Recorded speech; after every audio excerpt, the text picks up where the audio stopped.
Prática 6. Controle sua mente e libere seu potencial máximo.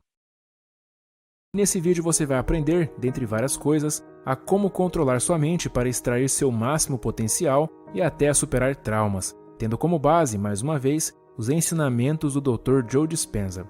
Antes de tudo, é necessário você entender que o ser humano é basicamente feito de hábitos. Hábitos esses que expõem quem realmente somos e quem seremos no futuro. Mas o que de fato é um hábito? Um hábito é um conjunto redundante de pensamentos, comportamentos e emoções automáticas e inconscientes, no qual é adquirido através da repetição. Ou seja, é quando você faz alguma coisa tantas vezes que seu corpo passa a aprender a fazer aquilo melhor do que a sua mente.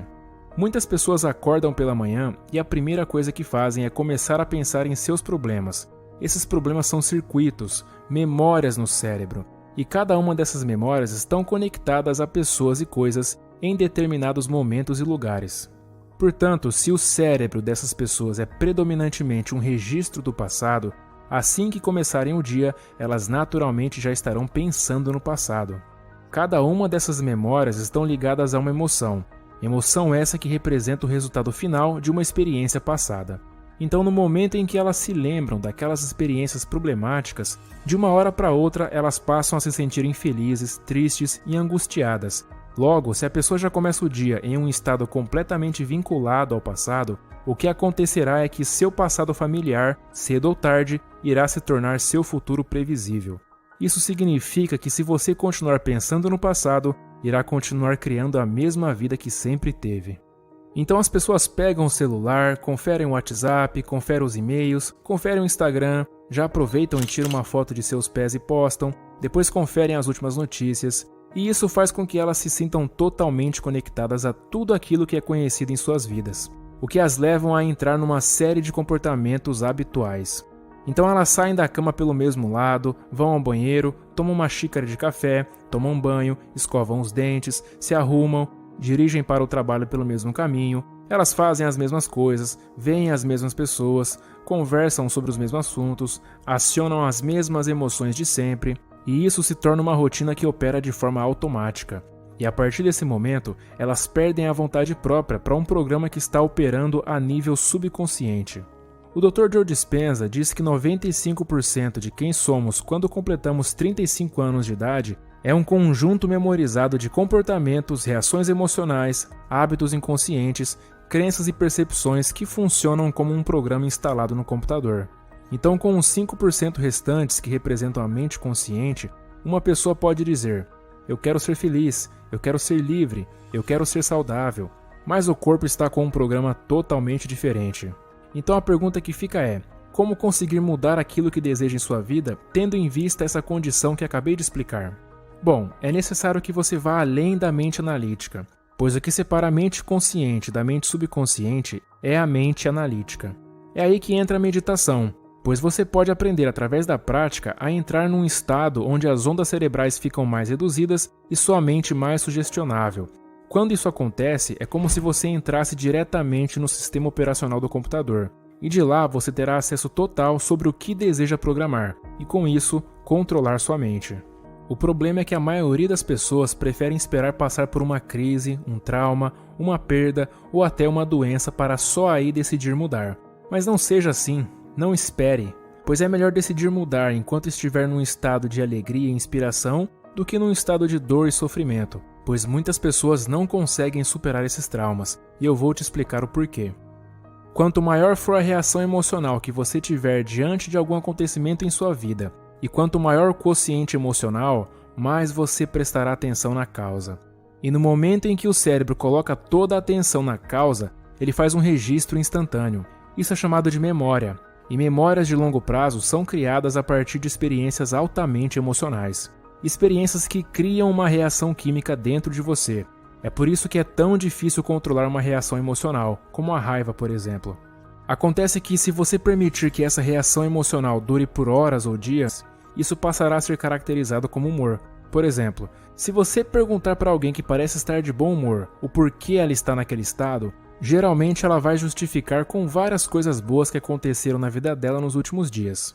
E por esses acontecimentos terem sido tão impactantes, Ela conseguiu carregar aquela reação emocional por vários dias. Já se você mantém uma mesma reação emocional por semanas ou meses, isso é caracterizado como temperamento. E se mantiver a mesma reação emocional por anos a fio, isso será caracterizado como traços de personalidade. Então o foco do trabalho a ser feito por você deve estar em aprender a como diminuir esse período de reação emocional. O problema é que quando as pessoas passam por um evento traumático, elas continuam se lembrando daquilo com uma certa frequência, já que as emoções desencadeadas pelos hormônios do estresse e o seu instinto de sobrevivência não querem que você esqueça daquele evento. O motivo é simples: eles querem que você esteja preparado caso aquilo aconteça novamente.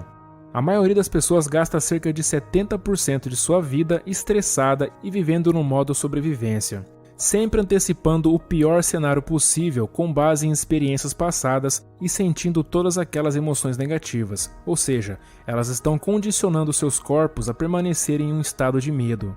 De tanto fazer isso, uma hora o corpo assumirá o controle total e eventualmente te fará sentir um ataque de pânico de uma hora para outra e você não fará ideia de onde veio, pois esse programa foi instalado a nível subconsciente através da repetição. Às vezes a pessoa está nessa situação por conta de um evento que aconteceu há 10 ou 20 anos atrás e desde então ela não conseguiu superar isso do ponto de vista biológico. As emoções causadas por aquele evento tendem a trazer uma onda de energia para o cérebro e para o corpo, fazendo com que as pessoas se tornem viciadas nelas, e assim elas passam a usar seus problemas e condições para reafirmar suas limitações e saciar aquele vício em emoções negativas. Todas as vezes que uma pessoa lembra daquele evento traumático, ocorre tanto no cérebro quanto no corpo as mesmas reações químicas produzidas durante aquele evento, acionando e conectando os mesmos circuitos cerebrais responsáveis por enviar aquelas emoções para o corpo. E qual a relevância por trás disso? Bom, o seu corpo é a mente inconsciente. Ele não sabe diferenciar se aquelas emoções estão sendo criadas a partir de um evento que está acontecendo de fato ou se é apenas proveniente dos seus pensamentos. Então, se você não para de pensar naquilo, seu corpo vai acreditar que você está passando por aquele mesmo evento 24 horas por dia, 7 dias por semana e 365 dias por ano. E quando essas emoções influenciam certos pensamentos e esses pensamentos criam as mesmas emoções, o estado natural da pessoa passa a ser totalmente vinculado ao passado. E aí a parte mais difícil quando o assunto é mudar tudo isso é não fazer as mesmas escolhas que você fez no dia anterior. E no momento em que decidir fazer escolhas diferentes, se prepare, porque será muito desconfortável. Isso porque nós tendemos a continuar disparando e conectando aqueles circuitos cerebrais, e por consequência, eles vão ficando cada vez mais conectados, de maneira que quando você tiver um pequeno pensamento, o programa já passe a ser executado. Mas não é só o pensamento, é principalmente a emoção que acompanha esse pensamento que aciona o programa. Então, se você tiver um pensamento de medo, você vai se sentir ansioso. No momento em que isso acontece, seu cérebro checa seu corpo e vê que suas mãos estão suando, seus batimentos estão altos e chega à conclusão de que você de fato está bem ansioso. Com isso, você começará a ter mais pensamentos correspondentes à maneira que está se sentindo. Dessa forma, a redundância desse ciclo condiciona o corpo a se tornar a mente. Então, quando chega a hora de mudar e a pessoa toma essa decisão, ela faz uma escolha diferente e percebe que não está se sentindo da mesma forma que antes. Ela percebe que está se sentindo melhor. Mas aí o corpo tenta reverter isso dizendo: você já tem esse comportamento há décadas. Você vai mesmo simplesmente parar de se sentir culpado, derrotado e com medo? Você vai mesmo parar de reclamar, de se vitimizar ou de procurar culpados para os seus problemas? O corpo não gosta do desconhecido. Por isso ele tem essa relutância e vai fazer de tudo para voltar para um território familiar. Exemplo, ele vai influenciar a mente a te dizer coisas como: comece na segunda-feira seguinte. As pessoas estão certas, você nunca vai conseguir mudar. Isso não vai funcionar com você, porque a sua situação é diferente. E no momento em que você assume aquele pensamento como verdade, ele se certificará de te fazer tomar a mesma decisão que antes, criando o mesmo comportamento que antes, que produzirá a mesma experiência e, consequentemente, a mesma emoção que antes. E aí você irá se encontrar novamente preso àquele ciclo vicioso. Quando o corpo é condicionado a passar de seguidor para líder, uma vez que a pessoa faz uma escolha que a levará ao desconhecido, ela irá preferir se sentir culpada e injustiçada, pois pelo menos isso ela conseguirá prever. As pessoas têm medo do futuro pelo fato de ser desconhecido e não conseguir prevê-lo. mas a única forma de se prever o futuro é o criando. Não a partir do conhecido, mas do desconhecido. Você começa a criar esse futuro através do ato de simplesmente imaginá-lo com todos os detalhes, imaginando como você estará agindo no futuro e quais as sensações você estará sentindo. Se você estiver realmente presente, o cérebro não vai conseguir distinguir o que é real e o que está sendo imaginado.